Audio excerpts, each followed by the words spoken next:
Hoy vamos a estar hablando acerca de las 10 preguntas más comunes sobre implantes dentales, así que les invitamos a que puedan participar. Doctor, vamos a comenzar. ¿Qué es un implante, doctor? Un implante dental. Bueno, ya lo hemos hablado en otras ocasiones, pero es bueno pues siempre recordarlo, ¿verdad? El implante dental es un aditamento, ¿verdad? Un aditamento que tiene la forma actualmente casi en general, es la forma de un tornillo, ¿verdad? Un pequeño tornillo hecho de titanio o aleaciones del mismo, que tiene como objetivo, en el caso de la aplicación odontológica, va anclado, ¿verdad?, a los maxilares del paciente, ya sea la mandíbula o el maxilar superior. Entonces lo que hacemos es que por medios quirúrgicos anclamos este pequeño tornillo al hueso y lo utilizamos como que fuese una raíz artificial de un diente, ¿verdad? Y ahí es donde ya vienen diferentes técnicas donde podemos ya bien sea colocar un diente sobre el tornillito o distribuimos a lo largo del maxilar del paciente, dependiendo de cuántos dientes haya perdido, podemos distribuir una cierta cantidad de implantes para poder hacerle una prótesis fija o prótesis removibles. Ya todo esto dependerá de cada caso en particular, ¿verdad? Suele suceder, doctor, que a veces los pacientes o las personas piensan que cualquier tipo de prótesis es un implante. Sí. Entonces a veces las personas llaman o escriben y dicen, necesito un implante dental. Sí, o ya tengo implantes y me está sucediendo tal cosa. Sí, es cierto, es muy válido lo que usted comenta. Y claro, eso no es culpa de los pacientes, pues no necesariamente tienen que conocer todos los términos técnicos, ¿verdad?, de odontología. Para eso son estos espacios y qué bueno que hace usted la pregunta, porque efectivamente no toda prótesis dental es un implante dental, ¿verdad? Dentro de la prostodoncia o dentro de la rehabilitación protésica hay una gran variedad de abanico de posibilidades. En ese sentido, el implante dental es lo que acabo de describir, cuando un diente ya se perdió, pero se perdió por completo, que tuvieron que extraerlo, ¿verdad? Que ya no está ni siquiera la raíz del mismo. Entonces, como no tenemos ya ningún sustrato dentario, echamos mano de este procedimiento que se llaman los implantes dentales, que es el tornillo que digo, ¿verdad? Es un tornillo de titanio que va anclado al hueso. Es diferente de, por ejemplo, un poste o un perno que se pone sobre probablemente una pieza que haya sido tratada con endodoncia, o una pieza tratada con endodoncia que es cuando le matan el nervio, decimos popularmente, ¿verdad? Lleva una corona dental, es un tratamiento diferente, ¿verdad? De hecho, los implantes dentales son también rehabilitados con coronas protésicas, ¿verdad? Pero no significa que si a un diente natural se le va a poner una prótesis, ahí no estamos hablando de implantes, ¿verdad? Es otro tipo de prótesis. Entonces, implante técnicamente es ese tornillito que va incrustado en el hueso. Así es, eso es lo que definimos como implante dental, ¿verdad? Y un implante dental rehabilitado es el que ya tiene su diente puesto, por así decirlo, ¿verdad? Que sería la coronita. La corona, exactamente. Por ejemplo, y ese es otro tema con las coronas que yo veo mucho con los pacientes. Los pacientes, cuando hablamos de corona, se recuerdan de aquellas coronas fenestradas o coronas metálicas o coronas de oro, ¿verdad? De los años 70, que era la orillita. Que era como la orillita, o bien todo el diente de oro o todo el diente metálico. Entonces a veces a los pacientes, cuando uno les menciona que necesitan una corona o que es necesario poner una corona, se afligen, se preocupan, ¿verdad? Porque piensan que eso se les va a ver antiestético. Y no, corona se le llama a la rehabilitación protésica. De hecho, lo que nosotros vemos de nuestros dientes naturales, esta parte, ¿verdad?, blanca, es la corona natural del diente, ¿verdad? O sea, así se llaman, coronas dentales, pero estas son naturales. La parte del diente que se mira. Que nosotros vemos que sobresale de la encía, ¿verdad? Esa es la corona clínica, se llama eso, de un diente natural, es una corona natural.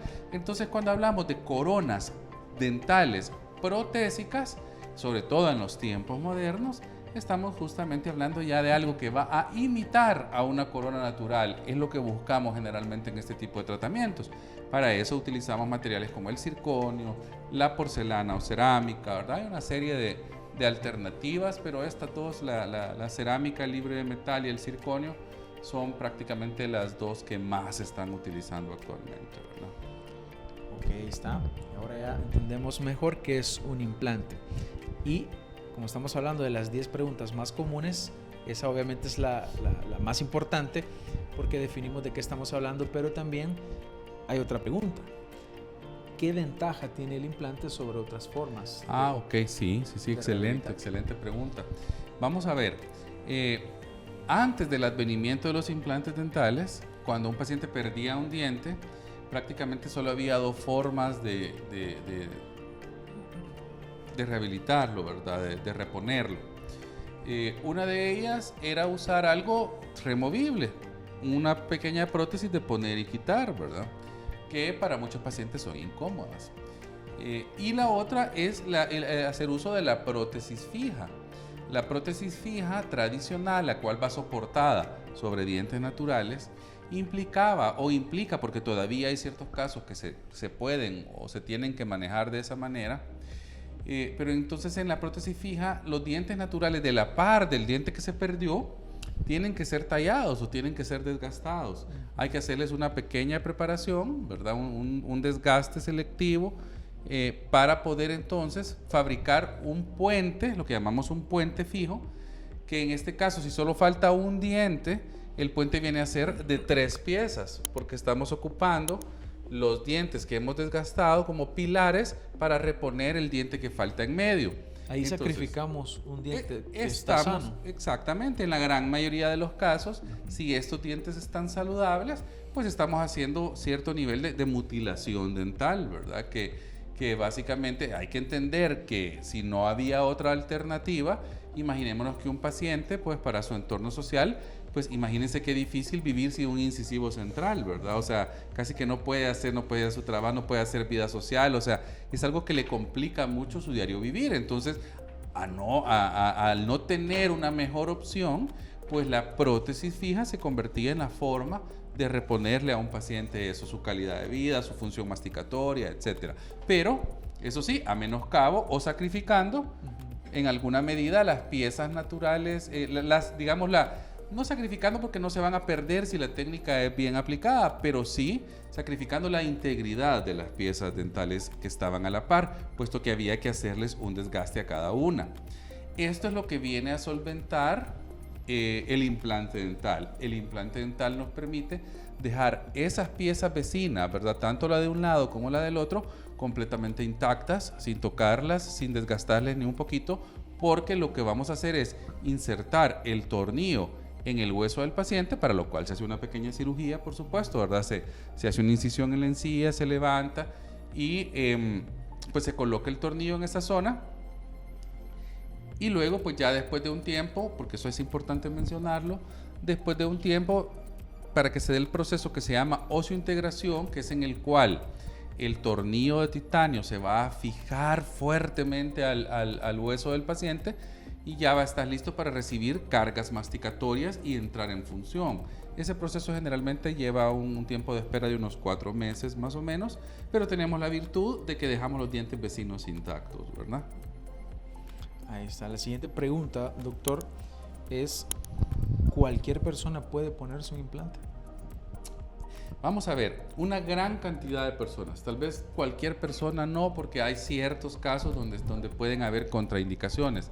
Las contraindicaciones son muy puntuales, están relacionadas principalmente con temas de salud en general, de salud sistémica, ¿verdad? Por ejemplo, una persona con una diabetes no controlada, una persona con una enfermedad periodontal no controlada. Pero sería específicamente porque hay una intervención quirúrgica. No, porque también, por ejemplo, en la diabetes no controlada, el metabolismo está alterado, tanto el metabolismo del hueso como la resistencia de la persona o sea, la tendencia a generar infecciones. Hay toda una serie de problemas metabólicos que están alterados y que hacen que el procedimiento tenga mucho riesgo de fracaso y que mejor no valga la pena. Se tiene que controlar ese paciente. No así un paciente controlado, un paciente diabético, pero bien controlado, generalmente sí es candidato. Los pacientes que no se pueden someter, por ejemplo, personas que están tomando bifosfonato, ¿verdad? Por cuestiones relacionadas a veces por osteoporosis y problemas de este tipo, ahí generalmente se hace una interconsulta con su médico de cabecera porque algunas veces les pueden suspender el bifosfonato por un tiempo largo generalmente, y entonces después se reevalúa y probablemente sí se pueda llevar a cabo, no en todos los casos, pero es una de las posibles contraindicaciones. Personas que han recibido radiación también, ¿verdad? Por historiales de cáncer o neoplasias, entonces no se puede porque la radiación oblitera algunos vasos sanguíneos pequeños, y sobre todo en el hueso, los canales nutricios, a veces los vasos sanguíneos que nutren el hueso en ciertas zonas, sobre todo en los maxilares, son bien finitos, entonces a veces se da un problema que se llama osteoradionecrosis o tendencia a la misma, entonces el paciente ya no es candidato para recibir el tornillo, porque este tornillo necesita un hueso que tenga un metabolismo completamente saludable para que pueda darse toda esa recomposición, esa osseointegración, y que el tornillo pues quede bien fijado al mismo, ¿verdad? Entonces, en ese sentido, más o menos, podemos ver que hay ciertos casos donde hay que ser muy cuidadoso y muy selectivo, pero aparte de ellos, una gran cantidad de personas sí es candidata a ponerse el implante. El otro detalle sería la cantidad de hueso, ¿verdad? Que eso pues ya se puede generalmente, si el hueso está muy delgadito, no se puede poner de inmediato, pero hay técnicas de regeneración que en la gran mayoría de los casos se pueden emplear para volver al paciente candidato, ¿verdad? ¿Cuánto tiempo dura todo este proceso?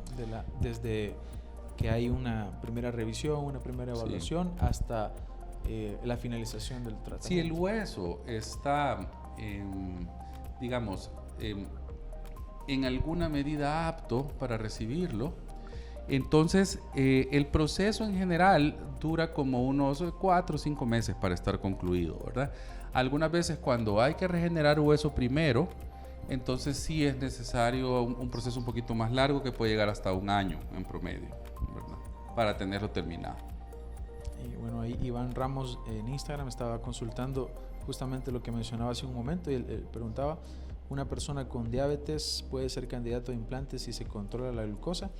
Y ahí nos Sí, la gran mayoría de los casos sí. Es importante, sí, ahí ya historiar al paciente, hacer la interconsulta con su médico, endocrinólogo, internista, ¿verdad? Asegurarnos que el caso esté bien controlado, revisar otra serie de aspectos, por ejemplo, que exista o no la presencia de enfermedad periodontal activa, porque muchas veces la enfermedad periodontal y la diabetes están muy relacionadas, entonces tenemos que asegurarnos de despejar todos esos detalles, y si esas cosas se superan, pues ya viene la evaluación implantológica, ¿verdad?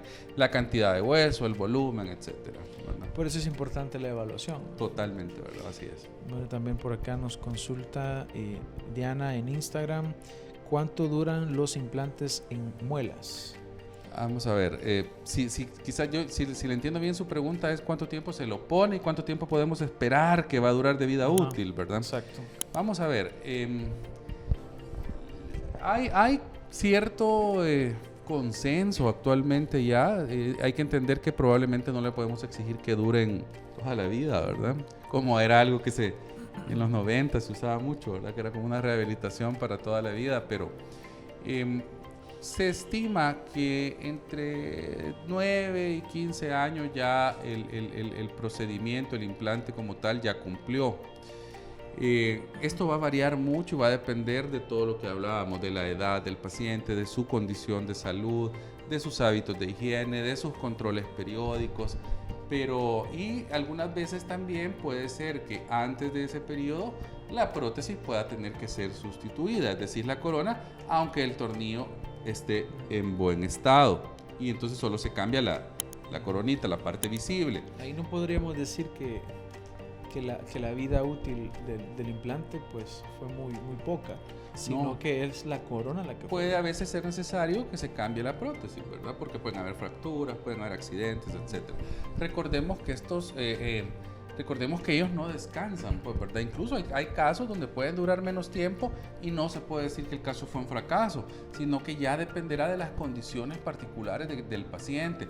Los pacientes diabéticos, por ejemplo, ¿verdad? Los pacientes diabéticos puede ser que les dure un poco menos, algunas veces ellos desarrollan ya problemas, como digo, de metabolismo en el hueso, sobre todo en la zona, y el caso puede durar un poco menos, pero le devolvimos o le extendimos calidad de vida, función masticatoria probablemente durante 6, 7 años, y eso ya es muy valioso, ¿verdad? Porque de lo contrario esta persona hubiera estado inhabilitada para masticar. Cada caso entonces es un poquito diferente. Recordemos que estamos hablando de seres humanos, ¿verdad? Los seres humanos somos todos muy individuales, muy distintos, entonces podemos hablar de estadísticas, podemos hablar de tendencias, pero nunca se deben tomar estos valores como leyes absolutas, porque hablando de seres humanos, cada caso debe ser individualizado, ¿verdad? Por ejemplo, el margen de éxito, ¿verdad? El margen de éxito anda, normalmente, estadísticamente, se estima que está alrededor del 98.5%, 99% de éxito, lo cual se considera muy alto, uno de los tratamientos más exitosos en odontología, pero tenemos que sacar la estadística. Quiere decir esto, si tenemos, por ejemplo, un 98.5% de éxito en los casos, significa que de cada 200 implantes que pongamos, 3 no se van a integrar, ¿verdad? Van a haber 3 que no se peguen. ¿Por qué? Hay un montón de causas posibles, muchas de ellas idiopáticas, que no se sabe qué es lo que pasa, pero realmente ya hay un valor estadístico ahí. Entonces, ¿por qué, doctor? ¿Por qué el mío no se integró? Muchas veces ya ni siquiera nosotros podemos tener la respuesta.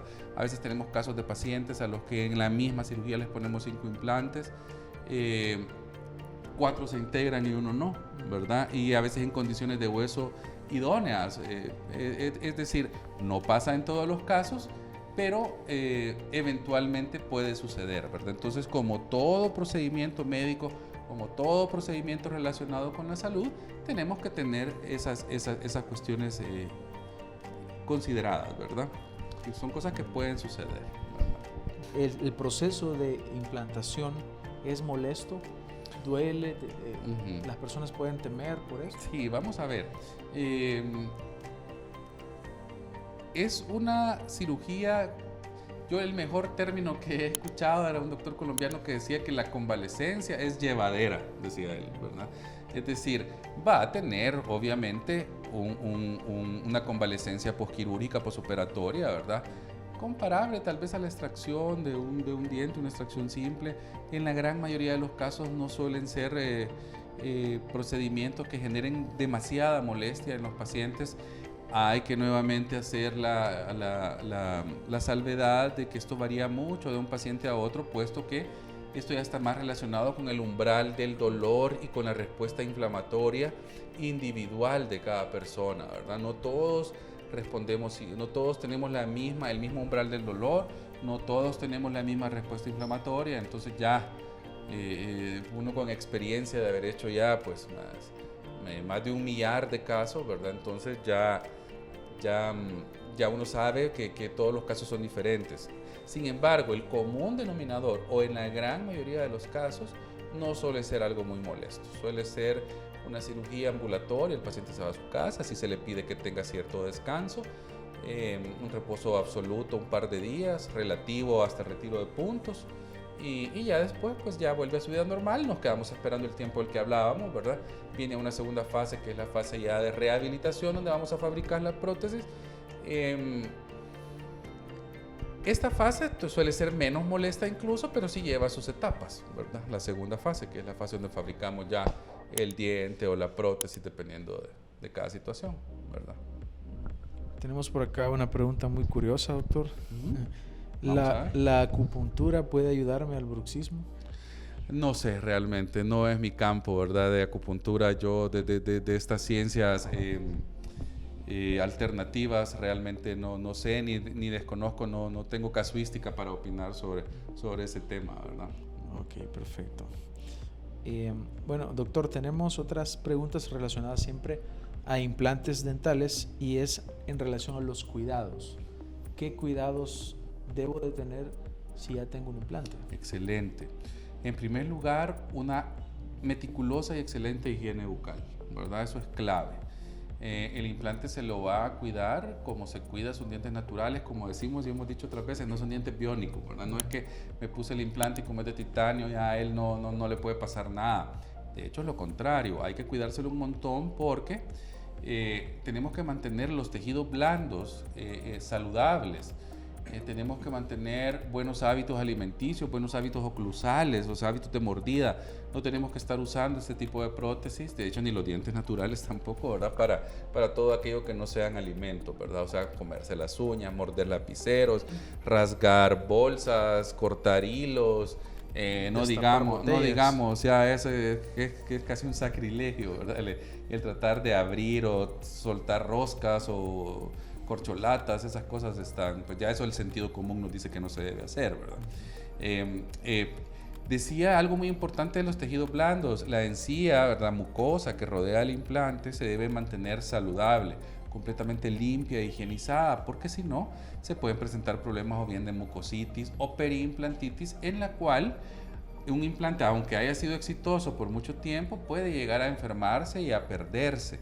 Y porque se va perdiendo hueso alrededor de él en la periimplantitis.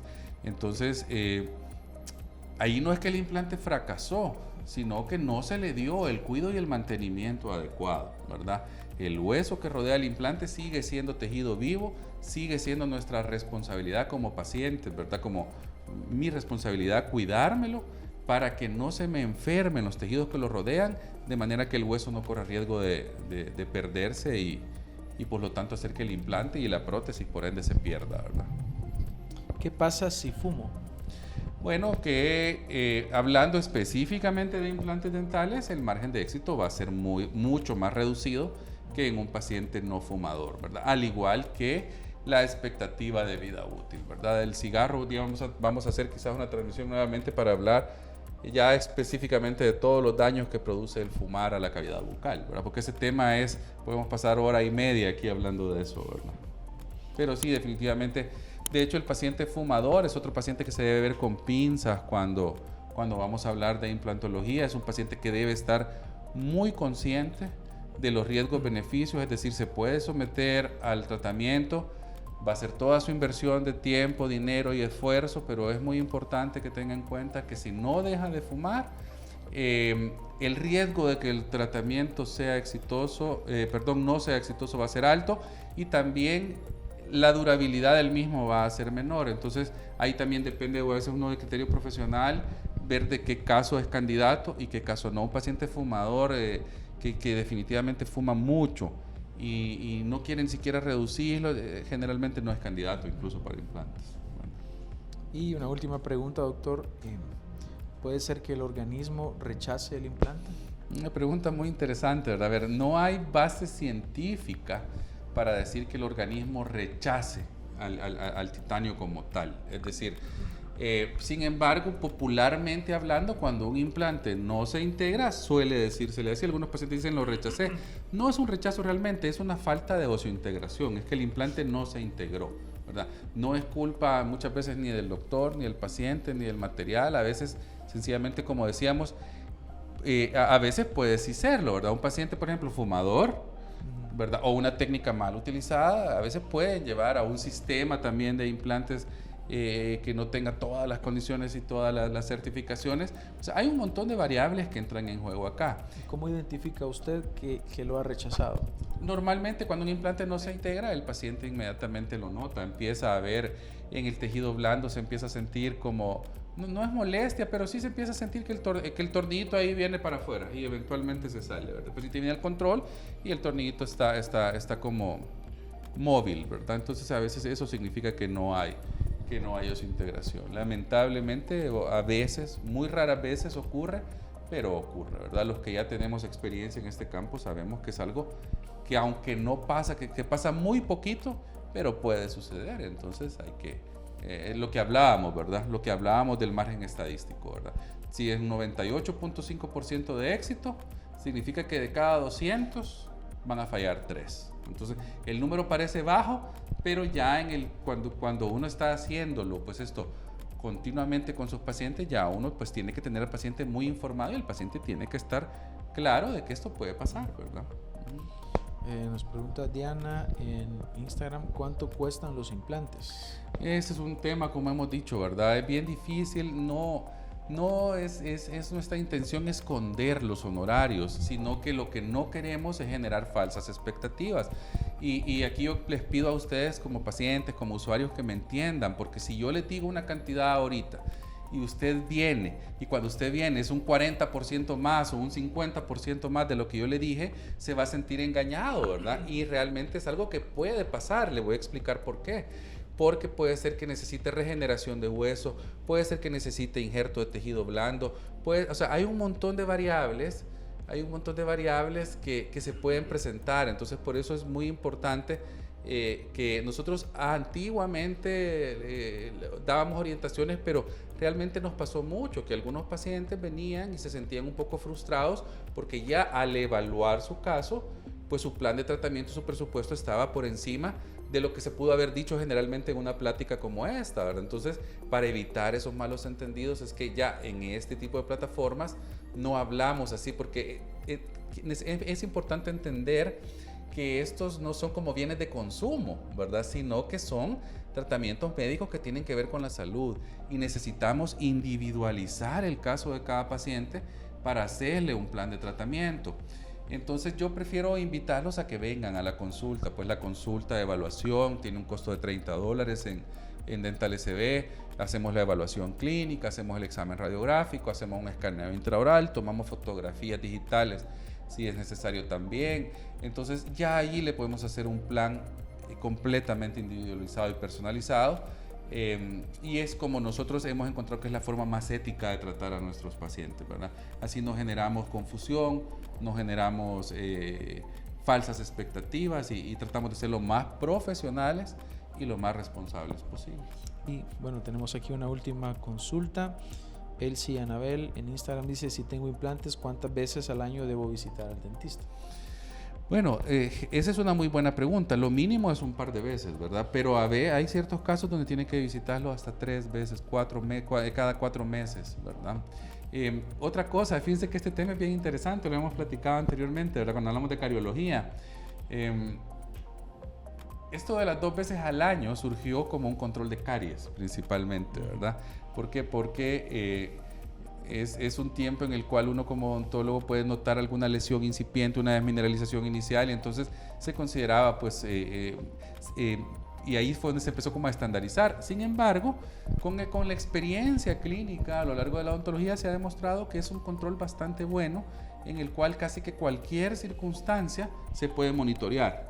Pero hay casos que necesitan monitoreos más frecuentes, pacientes diabéticos controlados, con historiales de enfermedad periodontal corregida, ya tratada y controlada también, tienen que estar en un control mucho más periódico.